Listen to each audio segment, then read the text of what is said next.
Okay, so Shabbat Shalom to everyone. Our Torah parasha is Cheyei Sarah, the life of Sarah today, and that is starting in Bereshit, Genesis chapter 23 through chapter 25, verse 18, and the Haftorah comes from 1 Kings chapter 1, verses 1 through 31, and then we have some passages in the Brit that we will get to later.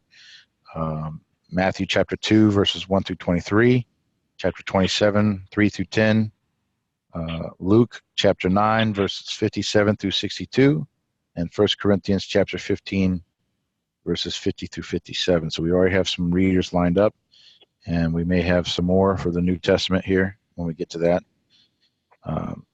So would someone like to start us out with prayer or shofar blast or some songs here this morning? I'll say a prayer. That was actually what I wanted to do. That's why I have it in my hand. All right, thanks. Okay. Heavenly Father, hallelujah, in the name of Yeshua HaMashiach. Yahweh, thank you so much for this Shabbat day. Thank you again for the opportunity to come back together with brothers and sisters in Messiah. I pray that you bless this time. I pray that you're glorified during this time. I pray that you help us stay focused on you and on things that would please you during this time. I pray that as we're reading the scriptures, that you help us to receive from it, that you, if there's anything you would want us to receive from it, help us to understand things, to receive things, that if there's things that we had not yet understood or received. Thank you for this spiritual food. Especially thank you that we're spending time in the Torah today. Hallelujah, the written Torah. I pray that you shine your light. I pray you cover this time with the blood of Yeshua HaMashiach in all of our lives and everything and everyone pertaining to us according to your will. Keep your hedge of protection over us and over this time, Father, according to your will. As we walk in the light, as you're in the light, and the blood of Yeshua HaMashiach has cleansed us from all sin. Help there to be no conflict, nothing that's unsettled. Let your light shine and let all the darkness be removed. If there's anything that needs to be exposed, let it be exposed. If there's any, just let everything be done according to your will, everything be done in order according to your will, and be glorified. And let it be a fruitful time. Let it be, let us continue to love each other the way that you would want us to in all purity and righteousness according to your will. In the name of Yeshua HaMashiach. Amen. Amen. Amen. Anybody have a shofar? I'll go ahead.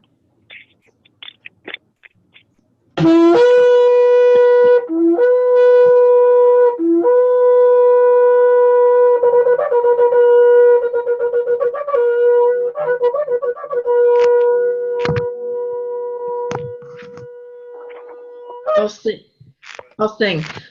Oh, say shalom b'mramam, oh, say shalom aleinu, ve'yakol Yisrael, ve'yamru, amen. Oh, say shalom b'mramam, oh, say shalom aleinu, ve'yakol Yisrael, ve'yamru, amen.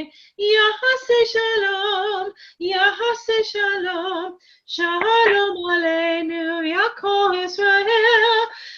Yahaseh shalom, Yahaseh shalom, shalom aleinu, Yaakov Israel. Amen. Thank you. Thank you. Does anybody else have a song? Brother Richard or anyone?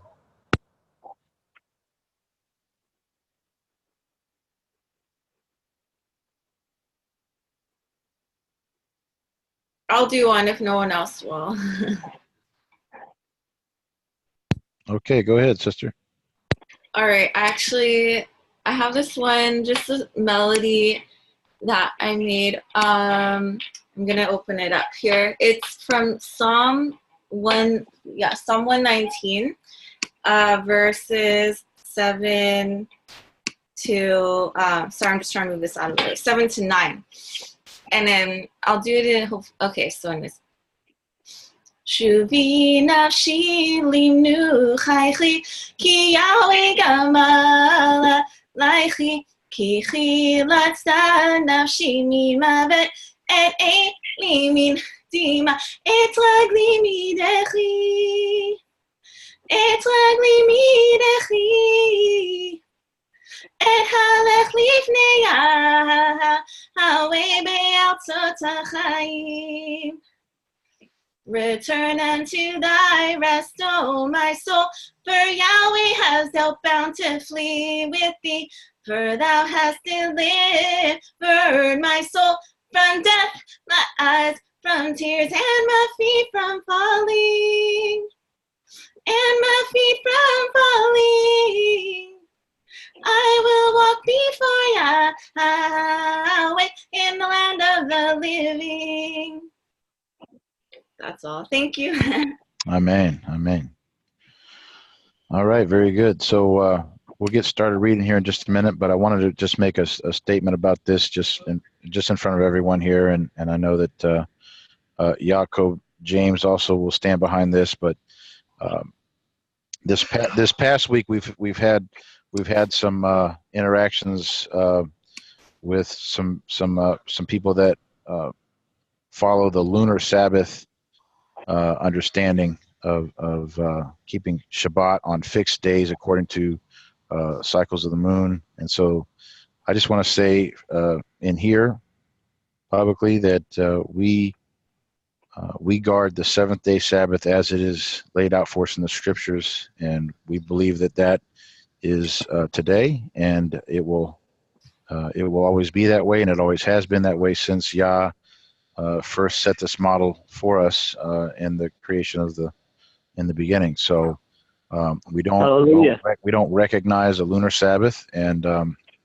we're not saying this to be hateful or contrary or mean or anything like that. We as a group we don't guard a lunar Sabbath. We guard the seventh-day Shabbat as it's been laid out in the scriptures and as Yeshua kept it and everything. So if there's anyone here that does that, you're welcome to read Torah with us and all, but we're just not going to be promoting that within our circles and within our group. And I just want to be clear about that and be kind and loving about it. But we have to draw the line in some aspects about things that are pretty far out like that. So, brother Jacob James, you have anything to add about that before we get started? Yeah, Shabbat Shalom, everybody. I'm in 100% agreement with you, brother. It's going to be some strange doctrines coming out of everywhere. And if we can just, that's why it's always good to return back to the basics. If we can just agree on the basics. And then also, have you heard the ones that said that the day starts in the morning, doesn't start in the evening, it starts, and some brothers were trying to prove that to me, and I didn't even want to hear it. I said, I'm sorry, nothing supports that for me. So, so much out there, but, let's stick to the seventh-day Shabbat. Let's just skip to what we're doing. And unless Father reveals it to every one of us and confirms and confirms and confirms and comes over and over and over and over, we're going to keep it simple. I stand in agreement with you and everybody, brother. All right. So that being said, we'll go ahead and get started with the reading, and we've got some readers lined up. And so when you go to read, we're going to read continuously through the chapters. So, but if you would just take a moment before you begin to read to let us know what version you're reading from for reference, and we'll go ahead and get started. So I believe it was Brother Max, and then Brother John, and then Brother Richard on the Torah portion today, and then and we'll stop after they read, and we'll discuss the Torah scriptures that we've read, and then Sister Jan is offered to read the passage for the Haftarah, 1 Kings, and then we'll press in on that if anybody has anything to add or questions about that. So we'll go ahead and get started. So, before you start, Brother Chris, I just want to say I'll be in Texas next Shabbat coming up, and I'm meeting with some brothers who wrote took the King James Bible and just changed all the names in it. And they use both the King James Bible and the scriptures. I like the scriptures a lot. Brother Teddy also uses it. I see that a lot of brothers are using it. So I just want to say, if we can start encouraging everyone, to start moving towards the scriptures Bible, as well as, when I get this King James with all the names changed, I will see, if we can start getting it out to some of our brothers and sisters, but as time goes by, it'll be great if we're all kind of just reading from the same, I think the scriptures is the closest that we have. Some of you guys may disagree with me, but it would be nice if we can keep it between 2 or 3 different Bibles, and and so we can all stay on the same page and stay as far as we can from the NIV and all this other sorts. I love the scriptures Bible. That's one of my favorites too, and stuff outside of the One New Man. That's my second favorite. I thought we weren't going to discuss anything. We were going to read the Torah. Yeah, we're gonna get started on reading now. So yeah, go ahead and get us started, Brother Max. Heavy reading from the JPS.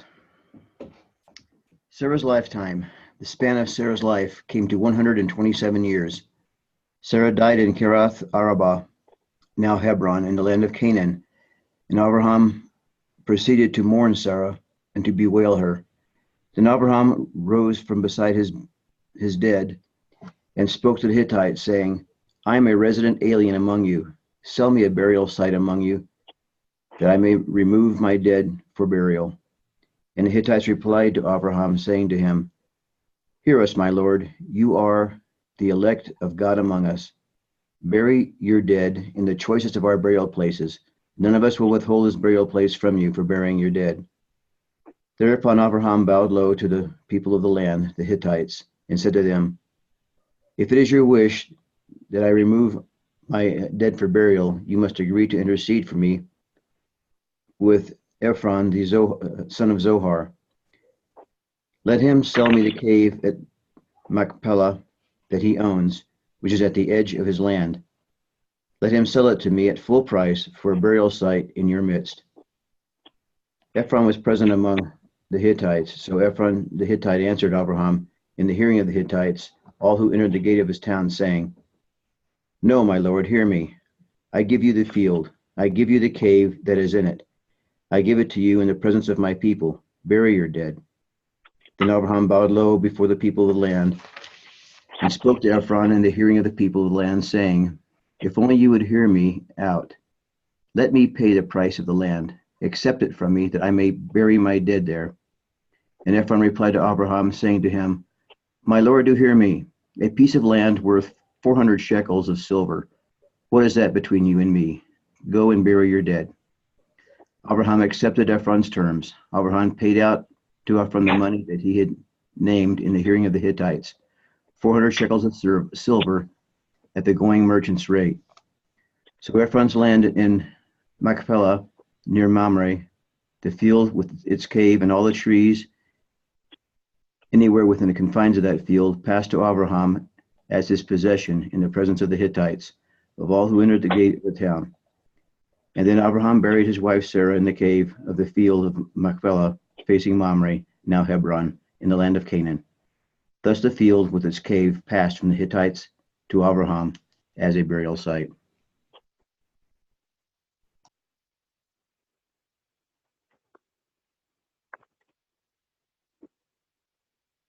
All right, Brother John.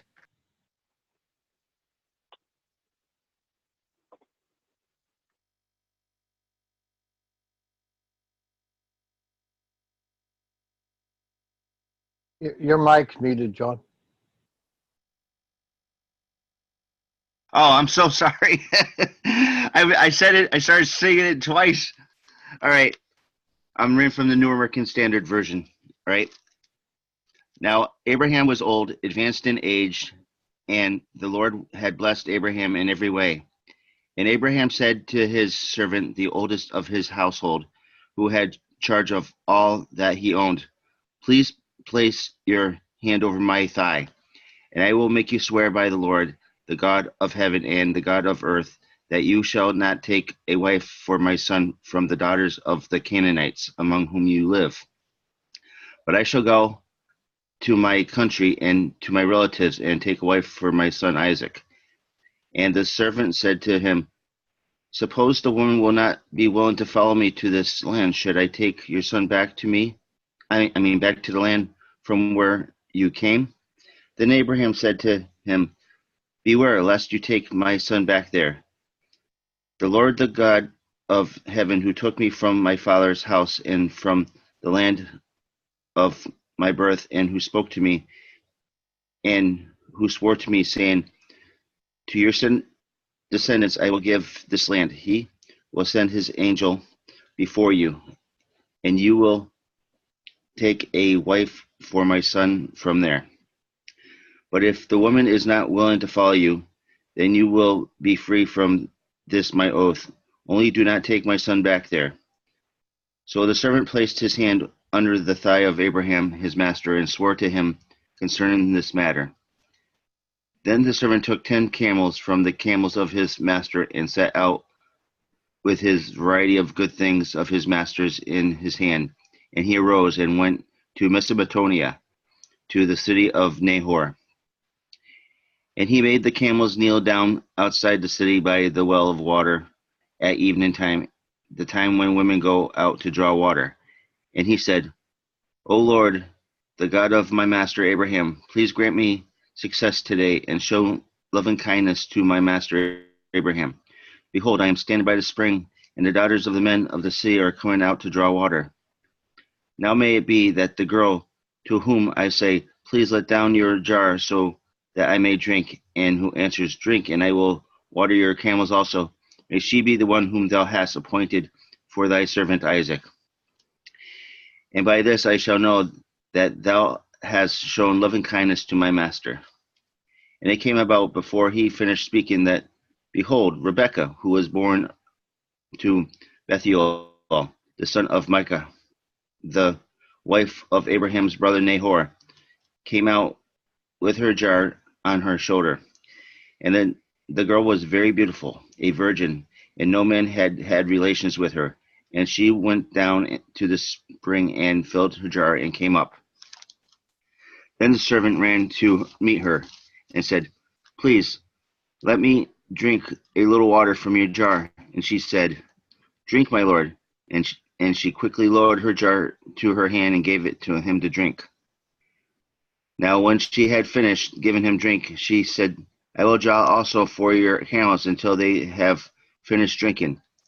So she quickly emptied her jar into the trough and ran back to the well to draw, and she drew for all his camels.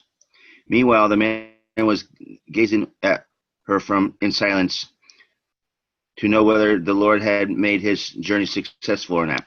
Then it came about when the camels had finished drinking that the man took a gold ring weighing a half a shekel and 2 bracelets for her wrist weighing 10 shekels in gold, and said, whose daughter are you? Please tell me, is there room for us to lodge in your father's house? She said to him, I am a daughter of Bethuel, the son of Melchah, whom she bore to Nahor.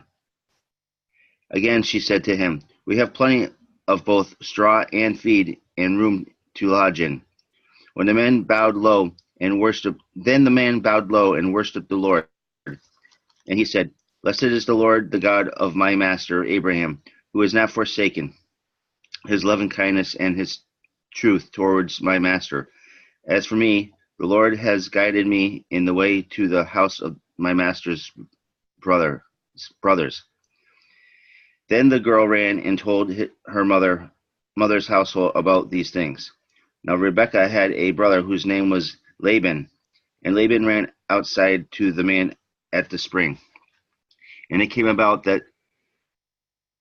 that when he saw the ring and the bracelets on his sister's wrist, and when he heard the words of Rebekah his sister saying, This is what the man said to me. He went to the man, and behold, he was standing by the camels at the spring. And he said, Come in, blessed of the Lord. Why do you stand outside, since I have prepared the house and a place for your camels? So the man entered the house. Then Laban unloaded the camels, and he gave straw and feed to the camels, and water to wash his feet and the feet of the men who were with him. But when food was set before him to eat, he said, I will not eat until I have told my business. And he said, Speak on.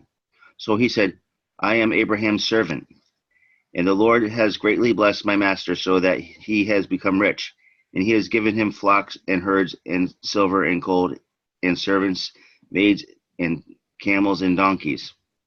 Now Sarah, my master's wife, bore a son to my master in her old age, and he has given him all he has. And my master made me swear, saying, You shall not take a wife for my son from the daughters of the Canaanites, in whose land I live, but you shall go out to my father's house and to my relatives and take a wife for my son. And I said to my master, Suppose the woman does not follow me. And he said to me, The Lord before whom I have walked will send his angel with you to make your journey successful. And you will take a wife for my son from my relatives and from my father's house.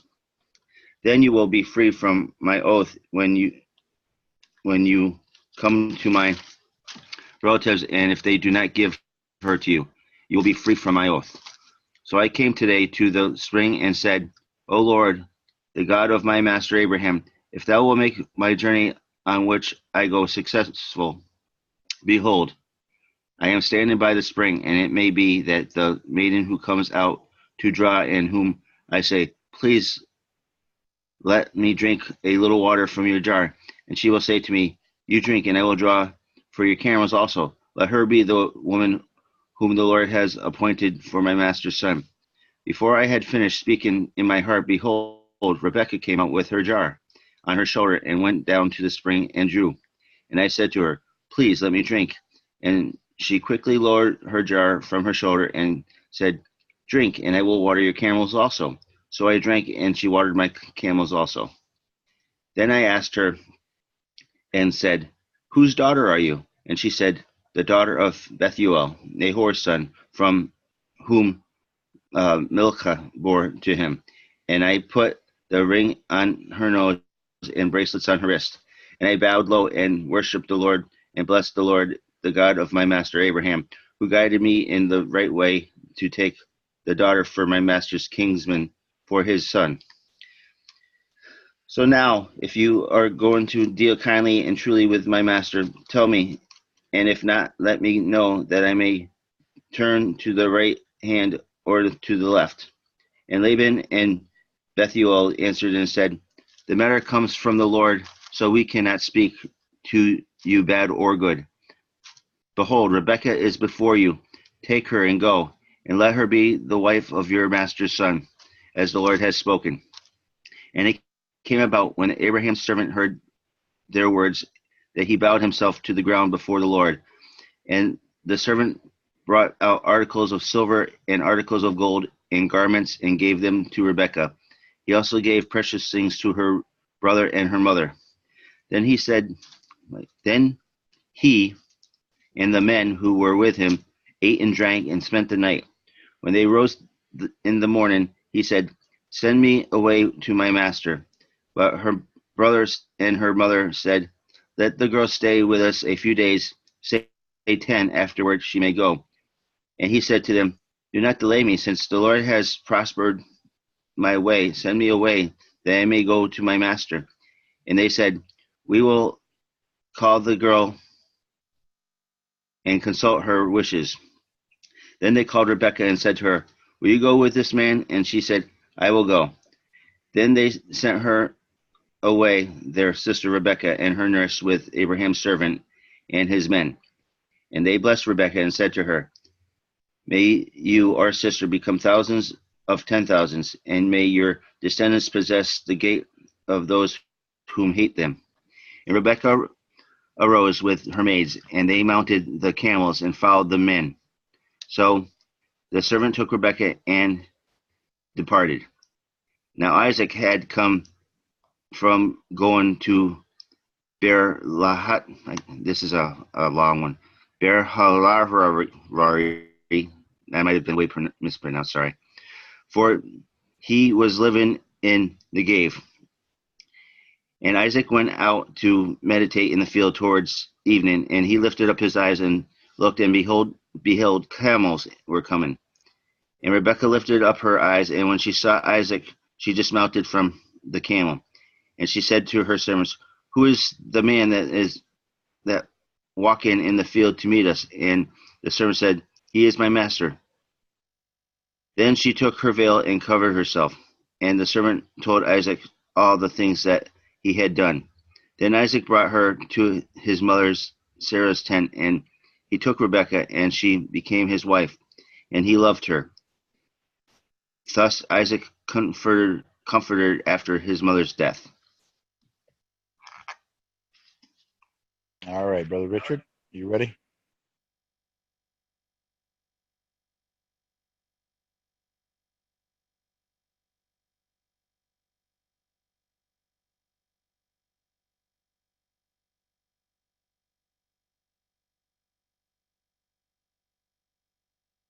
Richard, you're muted. Oh, okay. Sorry. Can you hear me now? Yeah, just Yeah. fine. Oh, okay. 25. This is out of the scriptures. And Abraham took another wife whose name was Keturah, and she bore him Zimran and Yokshan and Medan and Midian and Yishbak and Shuah. And Yokshan brought forth Sheba and Dedan. And the sons of Dedan were Asherim and Lechim and Leumim. And the sons of Midian were Ephah and Ephor, and Hanok and Abida, and Eldiah. All these were the children of Keturah. Now Abraham gave all that he had to Yitzchak. But to the sons of the concubines who Abraham had, Abraham gave gifts while he was still living, and he sent them away from his sons Yitzchak eastward to the land of the east. And these were all the years of Abraham's life which he lived, 175 years.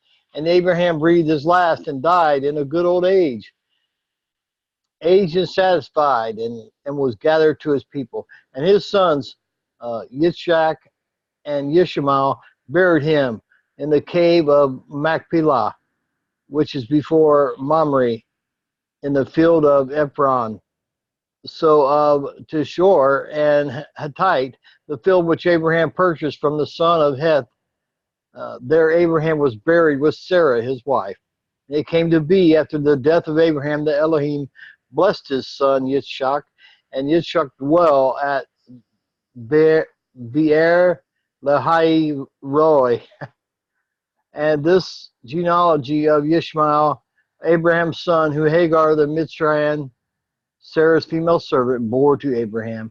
And these were the names of the sons of Yishmael by their names according to their generations. The firstborn of Yishmael, Nebaioth, then Kedor, and Adibael, and Mibasam, and Mishma, and Dumah, and Massa, Hadar, and Timah, Yetur, Naphish, and Quidamah.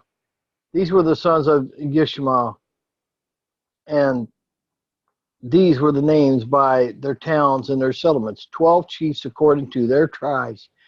And these were the years of the life of Yishmael, 137 years, and he breathed his last and died, and he was gathered to his people.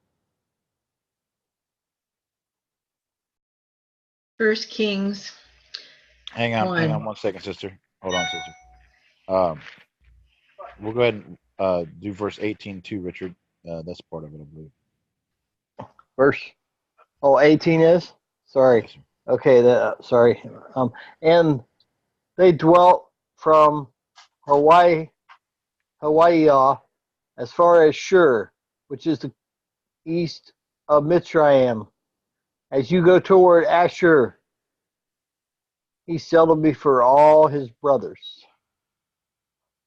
All right, so we'll stop there, and then we'll read the Haftarah here in a little bit. But let's just open this up for discussion on this. So we see that the matter of Abraham securing a burial place for his family, and after Sarah passes, and then we have the matter of him sending his servant Eliezer to go and find a wife for his son Yitzhak, and then of course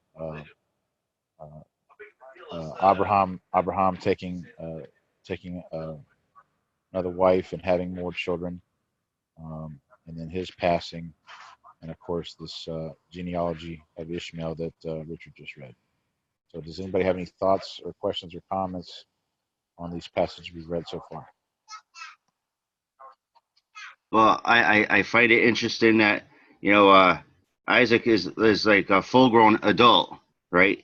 And earlier, before Isaac was born, right, how Sarah and Abraham were like laughing, saying, "Yeah, we're so old, we're too old to have children." But then after Isaac is already getting married, right, the next passage is that Abraham's going off getting married again and having more kids even after that.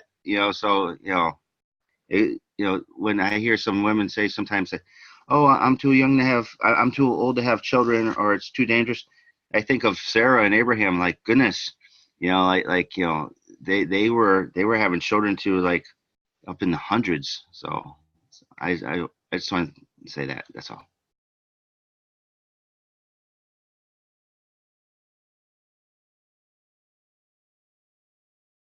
All right, Brother Tom, go ahead.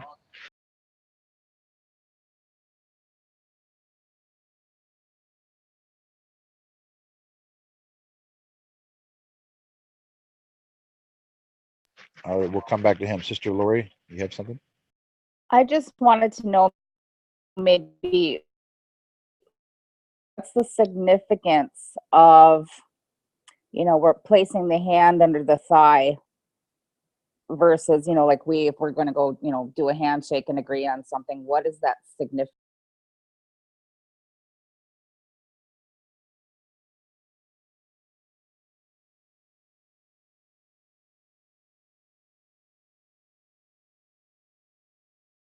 Yeah, that's a good question. Anybody have any thoughts on that? I could be wrong about this, but this isn't from any history books or anything like that. It's just me speculating. It seems to me that the agreement, one, there's a level of intimacy involved, and two, it seems that the agreement would be the person whose thigh is used. That man's going to be the caretaker, because the under a thigh is a warm place, and then the person whose hand is being placed under the thigh is going to be taken care of. Like I said, that's complete speculation, could be completely off. It's just what seems to make sense to me. I thought it was under Abraham's thigh. It was.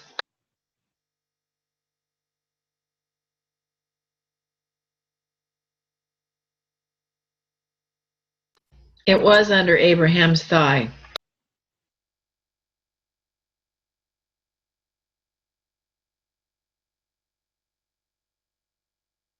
That was probably some culture that they had.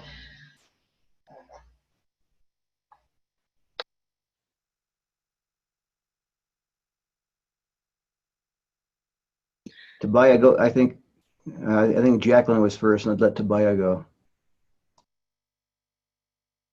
Yeah, go ahead. Yeah, I was just going to comment on that. I heard, and I could be wrong too, but that it had to do with the future generations that come forth from the one on whom the hand is being placed under. It's like putting the trust of your children and your children's children into the hands of the one who puts their hand under the thigh.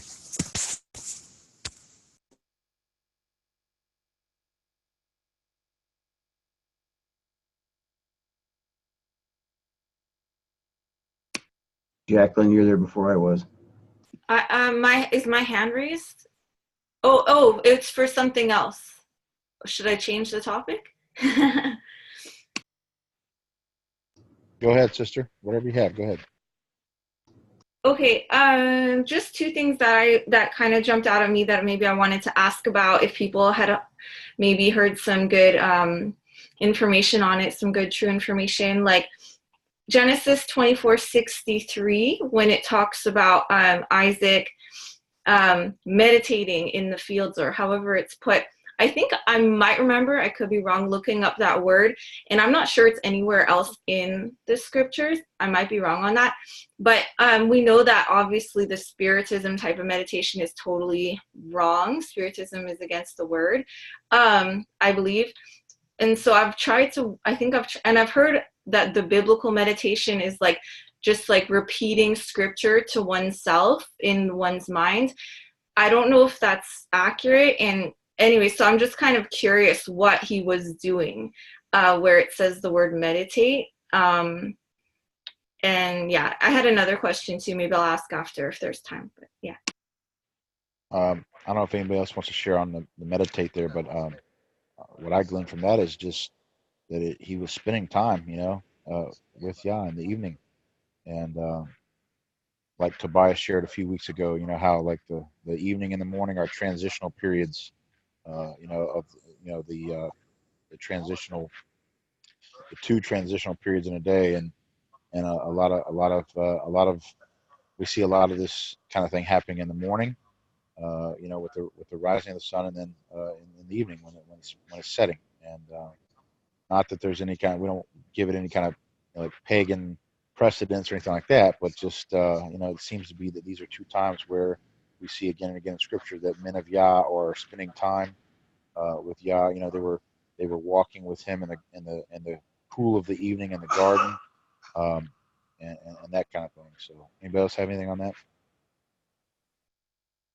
In the book of Psalms, chapter 1, verse 2, it says, "But his delight is in the Torah of Elohim, and on his law he meditates day and night."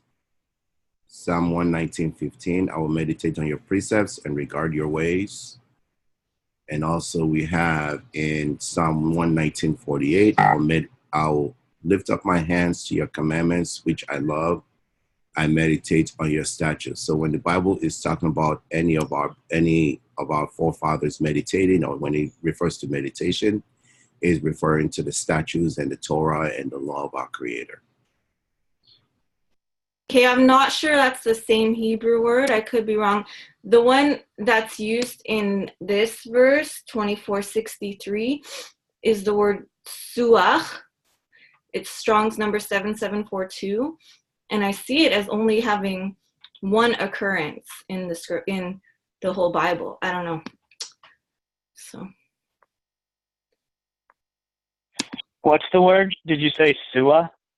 Suach, and it's number, let me try to see this, 7742. I'll look that up, like at some other time, but I'll definitely look that up. Nice. I just want to say a couple things with regard to this whole story here that we see of Abraham going, or sending his servant to fetch a bride for his son Yitzhak. Has anybody ever looked at this as far as a prophetic event?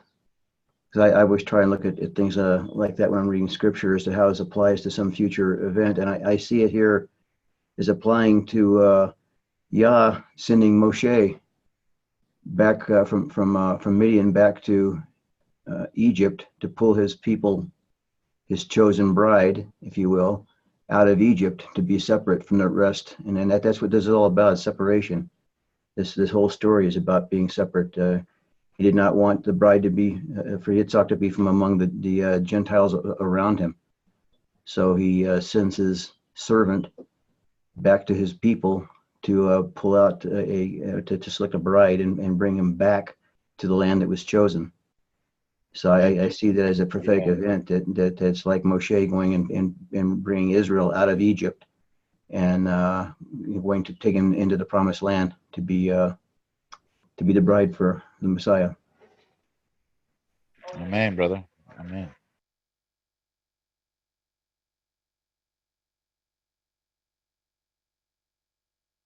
Well, my sister has a question. I really don't think it's maybe she doesn't understand that Abraham was a prophet, and he was prophesying his wife, Isaac's wife, and my sister is questioning why he would send his servant to find a wife for Isaac, and she was. Well, that's I kind of think he's doing that because it says he's in advanced in years, and I'm sorry. I believe it was because he was advanced in years, and he just, you know, for whatever reason didn't feel like he could make the journey himself. I get the idea that if as important as this was to Abraham, if he was capable of going, he would have gone, you know, for himself. No, but why would he have to go? Why couldn't Isaac go? Well, I don't know. That's a good question. I guess he wanted to make sure that there was no. If you think about it, right? Like if Yitzhak goes, is he going to pick someone just because of their looks or just because of, you know, whatever? So it's almost like he's instilling his trusted, you know, right hand, if you will, his servant Eliezer, with a mission, and that is to find a wife, you know, and that fits a specific criteria, and there's no emotions involved. I can't get you on. I'm sorry, she's talking to me, and she's. Yeah, Eliezer goes out, and we see a man that's on a mission, who is willing to forego food and everything in order to see the mission through. He's dedicated to this task, and he's doing it from a standpoint of loyalty toward Abraham and not being skewed by emotions or hormones or whatever else. So I just see a man that's on a dedicated mission, and he's even willing to say that, you know, to forego food and everything. And you see how they wanted him to stay another 10 days, and he says, his focus is on, hey, you know, finding this wife, and now finding this bride, and now getting her back to my master's son. That's his focused mission, and he carries it out, you know. So You know, I'm sorry, Chris. I can't. Sometimes I think as a co-host, I can't raise up my hand. So I just really want to chime in on that. It's in my country. I can relate to what's happening here, because in Africa, it's usually the families of okay, I'm getting feedback on somebody's.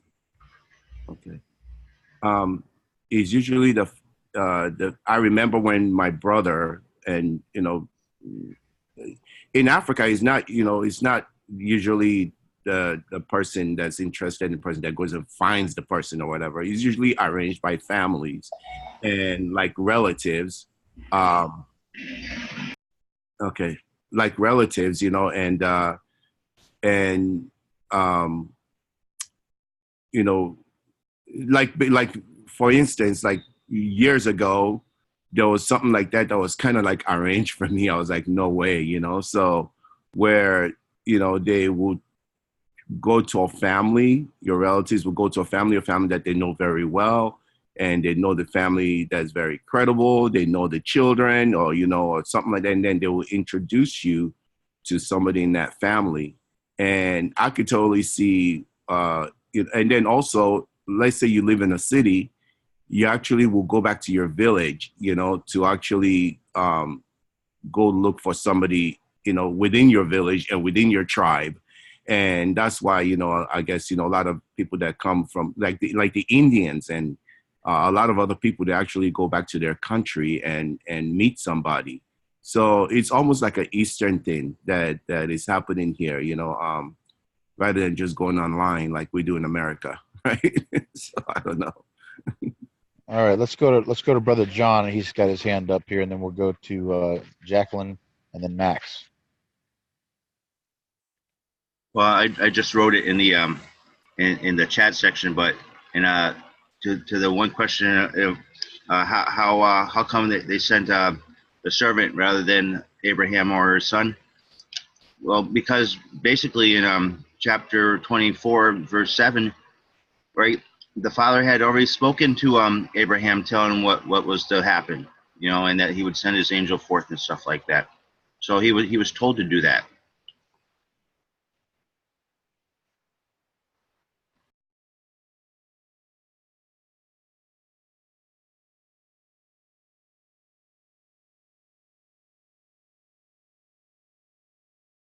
Should I go ahead now? Yeah, go ahead. Okay. All right. So I just want to kind of, there's been a little bit more that's gone on with the thing I brought up. First of all, I didn't get to say, Chris, I liked your insight. Thank you so much. And I guess also based on what Tobiah had said last time, you mentioned the evening and the morning being special times of the day and maybe significant times. Maybe there's a connection to spending time with Elohim during those times. And then also Tobiah just wrote in the chat to look at the next number up, H7743 or whatever in the Strongs, and there's like 3 more times that something related to that word is used, and one of them, and 2 of them it's like sink down, I think, and one of them is bow down. And so what I'm thinking is it's maybe related to worshiping. So I'm just like, wow, that's so cool. So just wanted to mention that. Well, that's kind of how I see meditating anyway. You know, I mean, we know that there's the Eastern, kind of mystical version of meditating where you're supposed to clear your mind of all thoughts and maybe chant or something like that. But what I see, when it's this kind of meditating where we're meditating on Yah, and that is a form of worship, man. So rather than clearing your mind of all thoughts and inputs, of everything and just trying to have nothing in there, you're basically clearing your mind of everything and just focusing on Yah. And you're feeling, yeah. And I would say that would be, something that a lot of these people here would be doing with their knees, on their knees, and maybe their faces on the ground or whatever. But yeah, I mean, we see that a lot throughout Scripture. Exactly. I was just thinking that maybe bowing down, praying, that type of thing.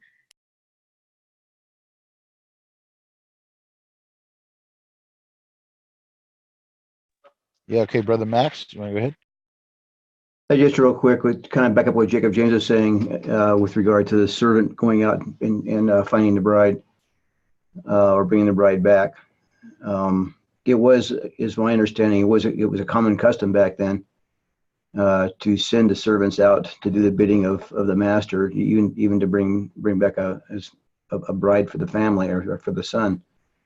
And even again, you see that. Well, part of the reason for that was because sometimes the journey was a dangerous one, and they didn't want to risk the harm coming to the son or to the actual family member. So in this case, the servant takes the risk and goes out and selects the bride. And you see the same thing with Moshe. Moshe was basically in hiding in Midian and was told by Yah to return to Egypt, where he was essentially a wanted man, or had been for many, many years. So it's a kind of a risk factor and a custom of the time to send a servant out to find the bride.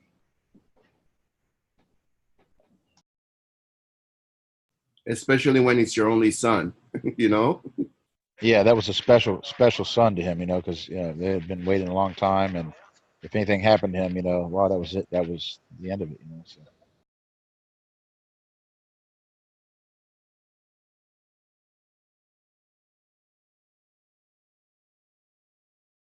All right. Anyone else on these chapters we read?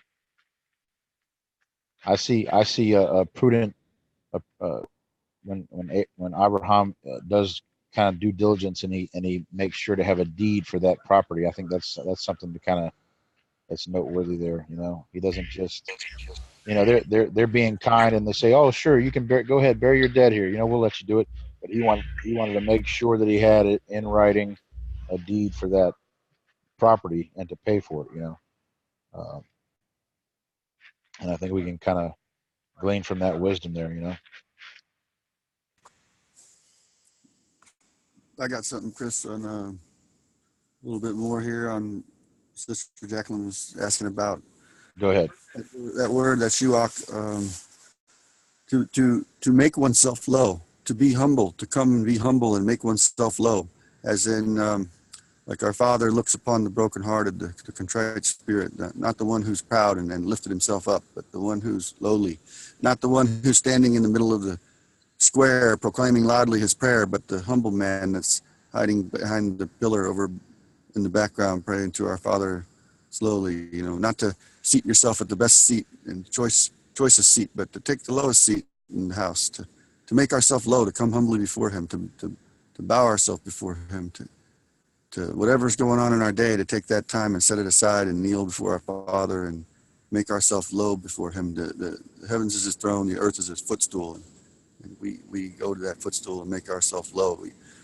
It's not in the power of our hand to raise our Father up. Who are we to think that we can raise him up? He does all that. We can't do anything with him, but we can make ourselves low before him, and which exalts him.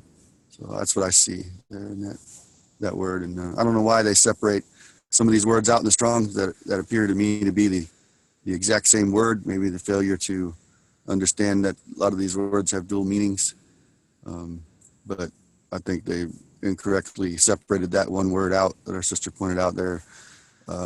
All by itself, I think it really belongs with 7742 and 7743. I think they really belong together. They're the same three Hebrew letters, and they serve the same purpose, I believe. I find it interesting with Rivka that they never asked Rivka if she wanted to marry until it was time to go. And the question was based on, will you go with the man now or will you stay 10 more days? And then I find it interesting that it's our Father that chose Rivka clearly, and that the man whom asked at the well, the servant, knew our Father chose, because his prayer was answered right before his eyes in the manner in which he asked. And he bowed himself and made himself low, thanking our Father, and he put bracelets on her wrists and a ring on her nose, signifying her family knew that she had been appointed to be led by, with the significance of the jewelry that she had been in. But yet that man, that servant, still would not touch food when he was welcomed into their home until they made known to him whether he should turn to the left or to the right. He still knew that even though our Father chose that girl to be the wife of his master's son, that he still needed to get approval through the headship, through the order of headship, through her father, that her father still had authority over her between that. And he wasn't going to eat until he knew that all the doors were open, that stood between that happening. And he sought, let it be known to me, for I will not eat until I know whether to go to the left or to the right. So it's very interesting that that order of headship, and it's like a chain of command in the military, so to speak, but it's being distorted and turned upside down on its head and scattered and broken all throughout the world today. It's not recognized, that authority that's held on many levels and aspects, such as even a man having the authority to speak on behalf of the rash words that are spoken or vows that are made, promises made by those of his house. He has the ability to nullify them, that they don't stand in the day that they're spoken by his wife or daughters of his house or whatnot.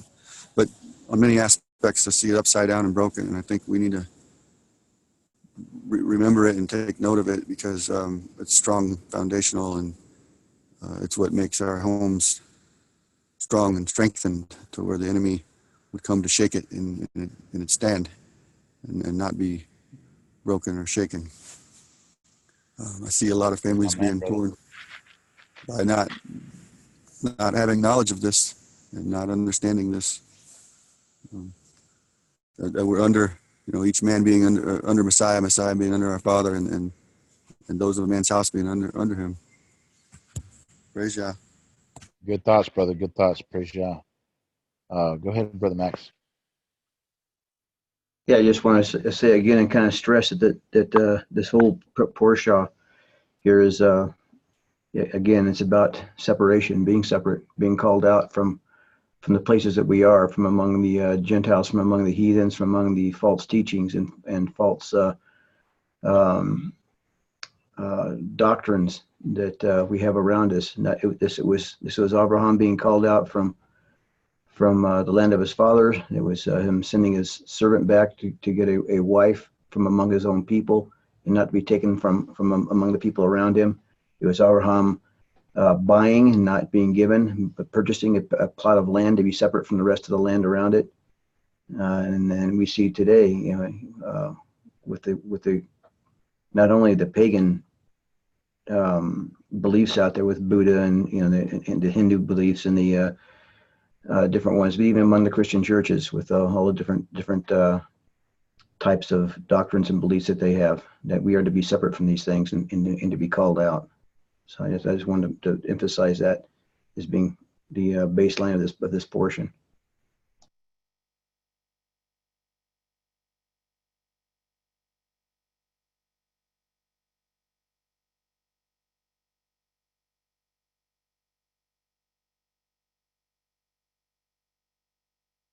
Tom, did you have something, brother? Well, I'm thinking about how we're brought up in a society, at least us as Americans. At the time that we're brought up right now, we're taught that putting major life decisions in the hands of elders isn't necessarily wrong, but the idea of taking major life decisions and putting it in the hands of the elders of our own household or our own parents, that is wrong. And it's so sad that we're being taught to remove ourselves from our families and put decisions in the hands of people that we don't even know, who don't necessarily have our best interests in mind. And it would be such a blessing to be in a society where it's encouraged that somebody who's older and wiser than us is and who looks after us are the ones who are saying, this is the way that you should go. This is what I'm deciding for you. It might be hard at first as young people to see that, especially coming from our perspective, but I'm sure that just as we see that the older we get, the smarter our parents become, I'm sure it was the same for them. And with Rivka's reaction, it seems to me that she wasn't displeased with any of that at all. She was quite happy with it and lived a good life because of her elders' decisions.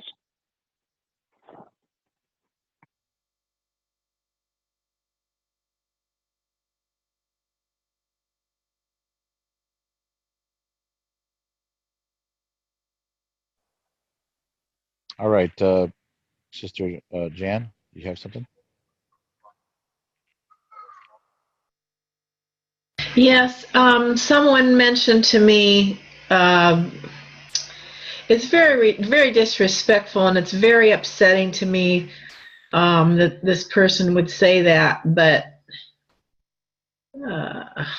she was wondering, why Abraham, sent the servant when Isaac should have gone himself, and she was, I don't know if I should even repeat it because it's just very disrespectful to Yah, and I don't know how to explain it to her other than why. Okay, she's saying that, God forgive me, that Isaac was retarded and he wasn't able to find his own wife. But you already explained that Abraham sent his servant so that there wouldn't be, he'd only go and do what Abraham. Yeah. So this is why we just asked you to kind of be a go-between there. Right. I'm all for people learning and all, but language like that and stuff it's not really fruitful, and it's no, and it's very upsetting. And so that person hung up, and I don't really care. It's just really kind of hurts me that she would you know, even say something like that. It's just very troubling. Yeah. So I would just say that it's kind of been a couple of different instances of it now, and it maybe this is just not the best format for. I'm all for people learning. Don't get me wrong, but if somebody's coming with the intentions of just kind of throwing out controversial little, or using kind of language like that, it just seems to me that it's more disrupting. It's kind of more of a discord, and that's Yeah. not something that Yah does. That's what the enemy does. So Right. I'm just not going to allow her on I'm just not going to allow her to listen anymore because she's, if disrespectful. if she really is seeking, she can listen to these Torah portions on YouTube afterward, or there's other live fellowships and all too. I'm not just we have to use our best judgment sometimes. So. No, she didn't have internet. She didn't have internet. Can I add something to that? What she's doing is just simply looking at it from a worldly perspective, because Right. in this day and age, the way things are done, everything is so done backwards. And I think the best way that we can look at this is, can you guys imagine the amazing trust that Abraham had in his servant? And that's the beauty of it. Can you imagine if you are the one that Abba is trusting to bring two people together? Imagine what a great trust that is. That means, because sometimes when we go looking on our own, we end up making the wrong decisions. We end up we end up hold on. Yeah, we end up, because sometimes what we're looking for is not what the Father sees, right? Sometimes we are lured away by physical attraction, or by just some, we can be easily deceived. Right. But the Ruach, and that's what Brother Max was saying, because I believe it's also the shadow of, the Ruach, which is, getting together the bride, which, which is bringing the bride to Yeshua, and it's just a beautiful thing. This servant is a very honorable man, and you can see how he just bowed down and worshipped and everything, because Father, as the servant relied on Abba, relied on the Elohim of Abraham to direct his path. So, and that's just the beauty of it. Hey, listen, man, if I could track that servant down, I would love to hit him up right now. Okay. It's a good thing. Well, the thing that I don't understand is that every day she's reading the word, and whenever you speak to her, she continually has to read the word to you. It's not very much other discussion than that. Well, that's a beautiful thing, and something that's really awesome about the Word is it's so readily available. I mean, there's more copies of the Bible printed than any other book for the last 30 or 40 or 50 years. The Bible's everywhere. No, but you're not getting what I'm saying, Tom. No, I'm hearing what you're saying. You're saying that she reads the Word and she's reading it and she's not seeing it the way that we see it. I'm just saying that it's beautiful that she's not sitting in a room all by herself reading some book with cobwebs on it that she's not going to be able to relate to anyone. No, there's people out there that she's going to be able to relate to on her path. She really doesn't get to relate. Isn't here. She doesn't really Obviously. get to, Tom, she doesn't really get to relate to anyone. She doesn't have a car. She doesn't drive. She doesn't leave her property. The only time she gets to relate to people is if her children come to visit, or when the business is in session, but that's not. Okay. Well, let me ask you this, sister, because I don't have a problem with anybody listening in or whatever, but I mean, if she wants to listen in on the other line with you there, that's fine. It just seems like when sometimes when she's asking these questions or whatever, it's problematic. So yeah, I'm just going to tell her that she's not going to be allowed to be on if she's going to ask those kind of questions, because I mean I don't know how to. I mean, she got angry at me and hung up. So she said, "If you're not Yeah. going to ask the question, I'm hanging up." I said, "Well, I'm not going to ask it." So Okay. Well, let's go ahead and we'll go ahead and get back onto this study for today, and we'll talk about that a little later and Right. figure something out. Maybe there's maybe you and some other sisters on here could set up a time where you just do some Q&A and praying with her, whatever. Just explore that with her sometime. Oh, But that's a good idea. but anyway, so does anybody have any other thoughts on the Torah portions so far that we read? Getting back on the point here.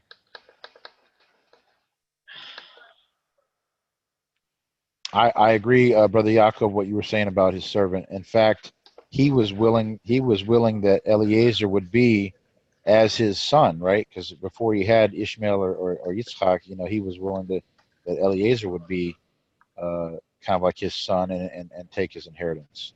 So Eliezer. Oh, that is such a good point. That is so true. Wow, I didn't. Okay. So he must have been a real strong, son-like figure to him. Real loyal man. Yeah. Well, he was Yah-fearing. I mean, just the fact that he knelt down well and said, "Let it be that you choose, Abba." He wasn't making decisions on his own accord, and he wasn't even there to do his own will. He was there to do his master's will. So he was Abraham was blessed to have him as a servant. And keep in mind too, that when Lot and his family were kidnapped from Saddam, that Abraham went with 318 trained servants born to him in his own house. So Abraham had a house full, and that would have been another reason why Abraham couldn't just take off himself and go deal with this man. He had a house to tend to, and that's the whole reason of having those under you that you can point to go do tasks for you. Yep. And then one last thing. I'm telling when you imagine if it was Isaac that was meeting with Laban, how divisive Laban is. So the servant was very wise. Not that Isaac wouldn't be wise, but the servant knows his master. He just knows a whole lot more. So the Ruach knows more about us. If we depend on him, he'll really help us out in all our situations. So it's a good thing.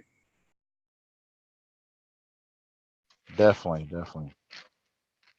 And before we go on, my wife has one question of something that she noticed here that appears to be a discrepancy. And I know the word has no discrepancies, but in what we just read, when Eleazar sees Rebecca for the first time and asks about being given water and watering the camels. It says that he watched her for a while when she had finished watering the camels, that he took the gold nose ring and the gold bands for her arms, gave them to her, and then asked who she was. That's in 24, starting with verse 21 through about 23. Then later on in the same chapter, he is describing to Laban what had happened, and it says that he first identified her, first asked who she was, and then gave her the nose ring. Does anybody know why that is different in those two verses? One says that he gave her the jewelry first and then asked who she was, and the other one says he asked who she was first and then gave her the jewelry. All I got to say to that is that for you guys that don't think women should wear jewelry and nose rings, there you have it. Okay, go ahead. Okay, that was not what she's wanting to hear. But that wasn't. Yeah, okay, I got you. No, brother, I haven't noticed that before, but it's probably just it's really just the same account happening, just the ordering of the text, maybe. Have you read that in some of the other versions too? yeah, it's in my version. It's in hers, and another one I have downstairs. It all does the same thing.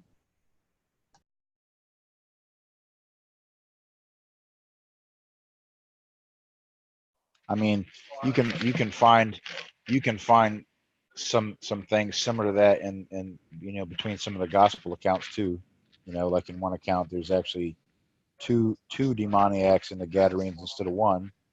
I mean, does that shatter and break all scripture and all? I mean, it's like a maybe somebody's recollection or a difference, slight differences in the story or whatever. But like when you have somebody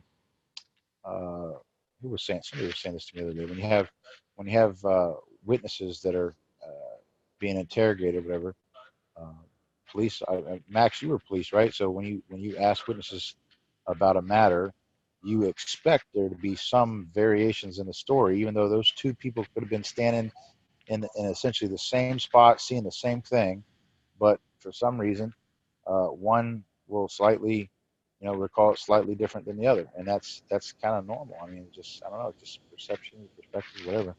But when those slight differences are in the scriptures, I don't really see it breaking anything.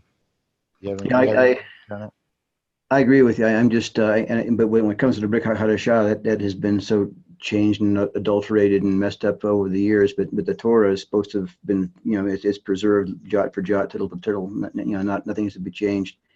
So I look at that and I think, well, if that's what it says in the translation of the Torah, there's got to be a reason for it. I just don't know what it is. I didn't know if anybody else knew it either. So it's something to look into next time. Brother John just brought up an interesting point. What if it be that while and as he was getting out the bracelets and the nose ring and putting them on her, that he was talking to her and asking her these questions, that they were having a conversation? Would it matter when it was reiterated what part was noted and told to us first? If it was happening at the same time? Yeah, if it's happening at the same time, it wouldn't matter to me. It's just a curiosity there where the two were written down separately like that, and nothing is by chance in the word. It's all for a reason. So I just didn't know. And then you got we had like, right? Well, brother, that's definitely something I'm willing to look into further, because it does pique my interest. So I will definitely look into that further. Yeah, we can make a note of that for midweek study. Okay, Sister Jan, go ahead. Oh, I wanted to mention that I've been told by the Orthodox rabbis that Keturah is the same person as Hagar.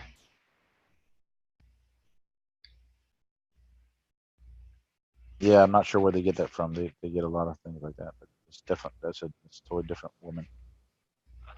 She has a different name or something? I don't know. Anyway, do you want me to read Kings now, or are you still? Actually, I don't think that could be possible, because I think Ishmael, let's see here. Does anybody recall who Ishmael's wife was? I think it was one of his cousins or whatever, yeah?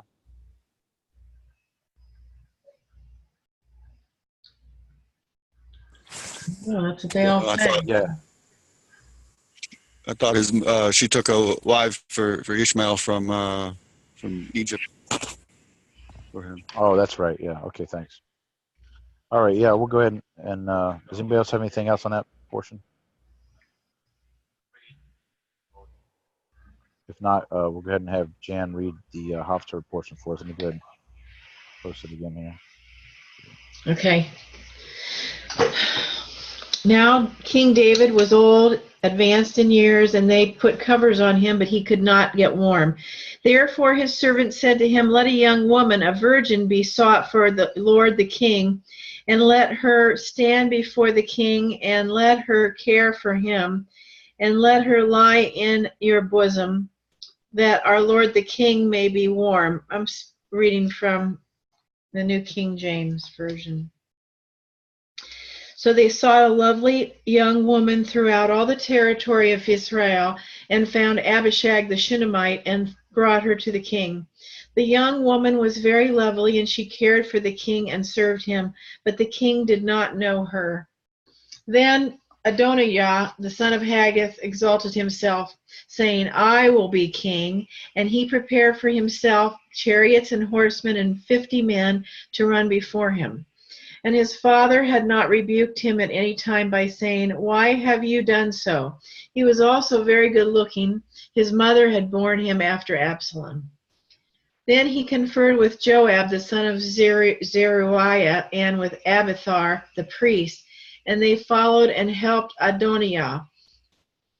And Zadok, the priest, Benaniah, the son of Jehoiada, Nathan, the prophet, Shimei, Ray, and the mighty men who belonged to David were not with Adonijah.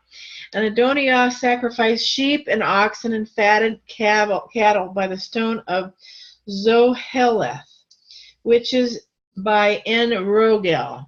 He also invited all his brothers, the king's sons, and all the men of Judah, the king's servants, but he did not invite Nathan the prophet, Benaniah the mighty man, or Solomon his brother. So Nathan spoke to Bathsheba, the mother of Solomon, saying, Have you not heard that Adonijah the son of Haggith has become king, and David our Lord does not know it? Come, please let me now give you advice that you may save your own life and the life of your son Solomon. Go immediately to King David and say to him, Did you not, my lord, O king, swear to your maidservant, saying, Assuredly your son Solomon shall reign after me, and he shall sit on my throne? Why then has Adonijah become king?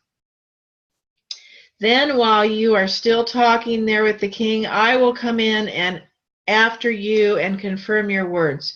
So Bathsheba went into the chamber to the king. Now the king was very old, and Abishag the Shunammite was serving the king. How far do we go? 31. Okay. And Bathsheba bowed and did homage to the king. Then the king said, What is your wish? Then she said to him, My lord, you swore by Yahweh your Elohim to your maidservant, saying, Assuredly, Solomon your son shall reign after me, and he shall sit on my throne. So now look, Adonijah has become king, and now, my lord the king, you do not know it. He has sacrificed oxen and fatted cattle and sheep in abundance, and has invited all the sons of the king, Abiathar the priest, and Joab, the commander of the army. But Solomon, your servant, he has not invited. And as for you, my lord, O king, the eyes of all Israel are on you, and you shall tell them who will sit on the throne of my lord the king after him. Otherwise it will happen when my lord the king rests with his fathers, that I and my son Solomon will be counted as offenders. And just then, while she was talking with the king, Nathan the prophet also came in. So they told the king, saying, Here is Nathan the prophet. And when he came in before the king, he bowed down before the king with his face to the ground. And Nathan said to my lord, O king, have you said to Adonijah that shall reign after me, and he shall sit on my throne? For he has gone down today and sacrificed oxen and fatted cattle and sheep in abundance, and invited all the king's sons and the commanders of the army and Abiathar the priest. And look, they are eating and drinking before him, and they say, Long live King Adonijah. But he has not invited me, your servant, nor Zadok the priest, nor Benaniah the son of Jehoiada, nor your servant Solomon.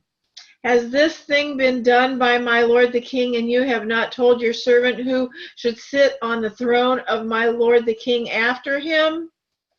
Then King David answered and said, Call Bathsheba to me.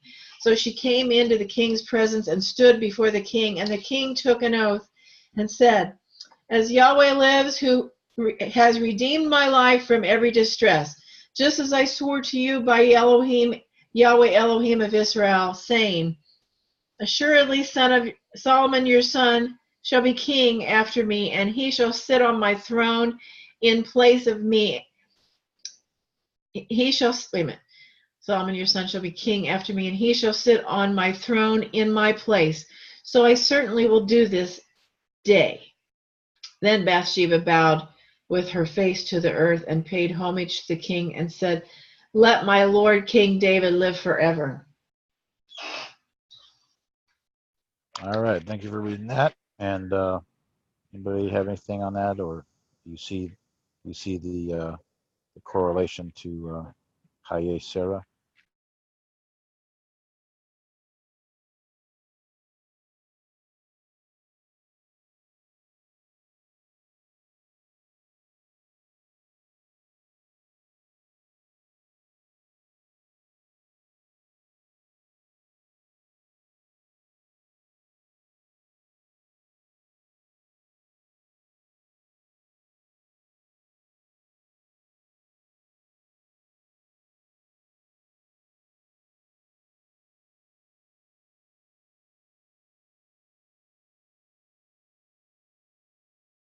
I find it interesting that Solomon lived for quite a long time as king. And if you look through the history of all the kings of Judah and all the kings of Israel, there are a lot of disputes and fights and people killing each other to become king. But Solomon's throne was challenged right here. And I don't think his throne was challenged again for the rest of his life.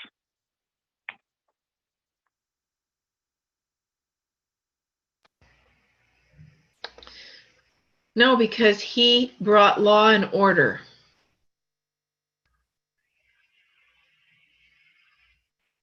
For a while, anyway.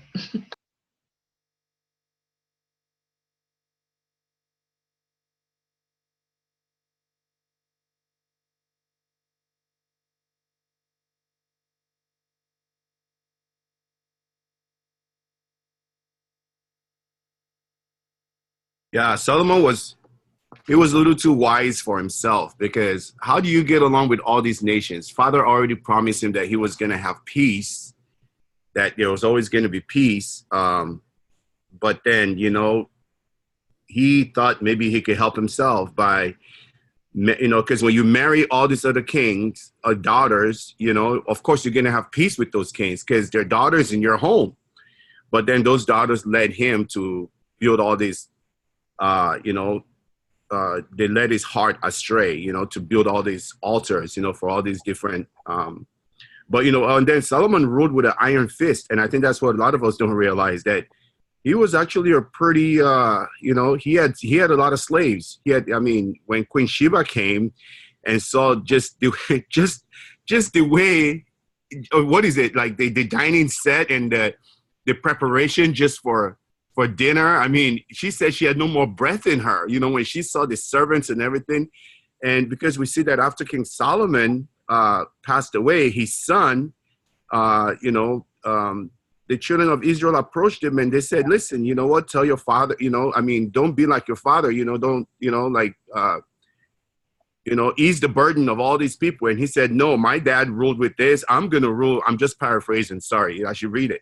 I'm going to rule with what do you say, scorpions and something like that, that he's going to make it worse. And that's how the kingdom was divided. It's just a very interesting story.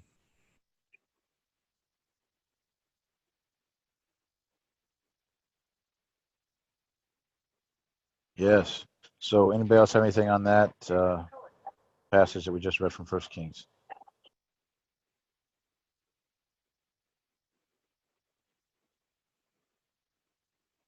Okay, we do have someone asking about if anybody has some feedback on a question about the veil. So anybody have any thoughts on why Rivka veiled her face before she went in to see Yitzchak? Tobiah responded to that in the chat, but does anybody else have any thoughts on that? Just want to share.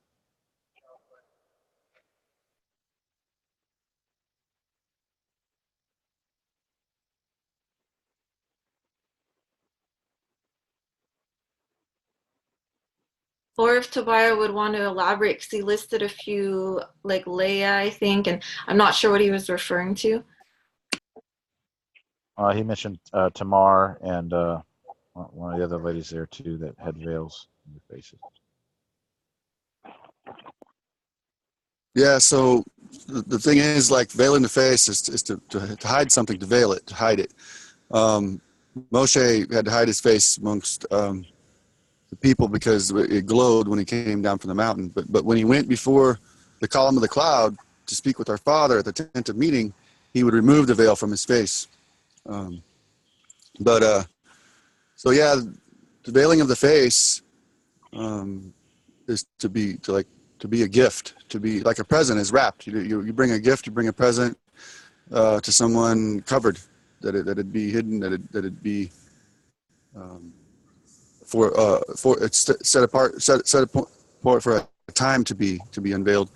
When Jacob went to marry Rahel and Laban took Leah instead, it was at the time of evening that he took her there as it was going dark, and I believe that Rahel would have been veiled because she was appointed to be gifted, and the unveiling of her would have been when he gave her to him. So when he received the girl in the evening time at the going down of the sun, just like the covenant that was made with Abraham, between our father and Abraham, the pass between the pieces, the going down of the sun, it says that he gave her to her in the evening time. They would have did their covenant going down of the sun, and she would have been veiled. And a lot of people scratch their heads like, oh yeah, how could he have not known that was her till morning and such. But that has to do with that also. Tamar, she veiled herself. She took off her widow's garments. She veiled her face. She would have been dressed provocatively. Judah didn't go out there looking to find a woman to pay to a prostitute, but he didn't go out there with anything to pay. He was out there going to shear his sheep, and our Father caused him to be drawn to Tamar, and caused Tamar to do that because Judah's house was supposed to provide a son for the half of that covenanted woman who did not have a son but had a deceased husband, as in the duty of a brother that's called upon, and it didn't take place. Judah failed to provide his younger son that he promised to her, and but anyway, the veiling was there also, and it was significant of being a gift waiting to be opened. When she's sitting out by the roadside, there's no one around, and she's not wearing as much, and there's just a veil on her face, then there it is. But yeah, so the veiling, just like the wedding veil, shows little meaning today. You don't even see it as much and such, and nobody pays any attention to its purpose or whatnot, but it would have been, has to do with gifting oneself, veiling of the face, or keeping something hidden to be unveiled for a particular time and place. That's what I see. All right, very good. That's real addition to that, Oh, sorry, Brother Christ, go ahead. Sorry. Okay. No, go ahead. Yeah. I like veils a lot. I like head coverings too. I think they're not that it's a commandment, but they really present women in just a very, very in a very special and a very unique way that I think is just so. I don't know. It's just very nice. But the veil.